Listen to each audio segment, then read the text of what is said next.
Hi అండి. బాగున్నారా? నేనైతే చాలా బాగున్నాను. సో, ఈరోజు ఒక రెసిపీతో అయితే మేము ముందుకి వచ్చేసాను. అదే కస్టర్డ్ ఫ్రూట్ బౌల్. చాలా సింపుల్‌గా మనం చేసుకుందాం. అలాగే యథావిధిగా మనం ఒక ప్యాన్ పెట్టుకొని నేను హాఫ్ లీటర్ ఆఫ్ మిల్క్ వేసుకున్నాను నేను. ఒకవేళ మీకు థిక్ కన్సిస్టెన్సీ కావాలనుకునేటట్టయితే వాటర్ అనేది యాడ్ చేయకండి. ఒకవేళ థిక్ కన్సిస్టెన్సీ వద్దు పలాచగా కావాలి అనుకుంటే వాటర్ యాడ్ చేసుకోండి. అలాగే ఒక పక్కన కస్టర్డ్ మిల్క్ అనేది తీసుకోండి. అంటే వాటర్ వేసినా పర్లేదు. ఆ 2 బాగా మిక్స్ చేయండి. మిక్స్ చేసిన తర్వాత అంటే ఉండలు కట్టకుండా మిక్స్ చేసుకోవాలి. లేదు నార్మల్‌గా ఉన్నట్లయితే బాగోదు కదా! అది అంటే మిల్క్‌లో ఏసినప్పుడైనా మనకి ఉండలు కట్టేస్తది కదా! సో, అలాగే కొంచెం మిల్క్ ఏసుకొని ఈ కస్టర్డ్ పౌడర్ బాగా మిక్స్ చేసుకోవాలి. అంటుకోకుండా మిక్స్ చేసుకోవాలి. మిక్స్ చేసుకున్న తర్వాత అలా ఉండలు ఇప్పుడు మనం వేసుకున్నప్పుడైనా ఉండలు కట్టేస్తది. అలా కాకుండా జాగ్రత్తగా అలా కలుపుతూనే ఉండాలి అనమాట. అలానే మనం ఇప్పుడు పాలు మరగబెట్టాం కదా! ఆ పాలు మరగబెట్టిన దాంట్లో మీకు లెవెల్‌కి, టేస్ట్ లెవెల్‌కి తగ్గట్టుగా మీరు షుగర్ యాడ్ చేసుకోండి. నేనైతే 3 టేబుల్ స్పూన్స్ అనేవి నేను యాడ్ చేసుకున్నాను.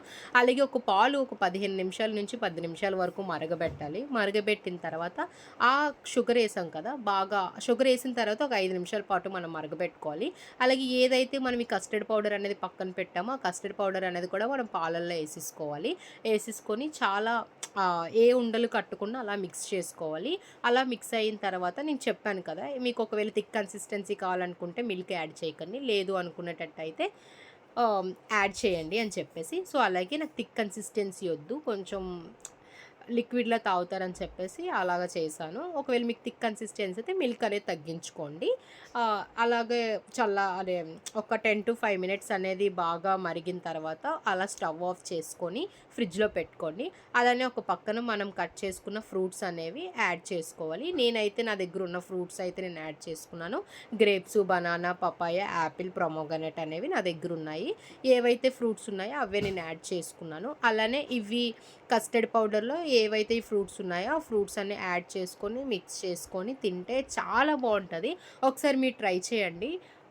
మళ్ళీ మీరు చేసుకోవాలి అనిపిస్తే అండ్ దట్టు ఏంటంటే మన పిల్లలు ఎవరైనా తినలేని వాళ్ళు ఉంటే సింపుల్‌గా ఫ్రూట్స్ అనేవి ఇలా తింటారు.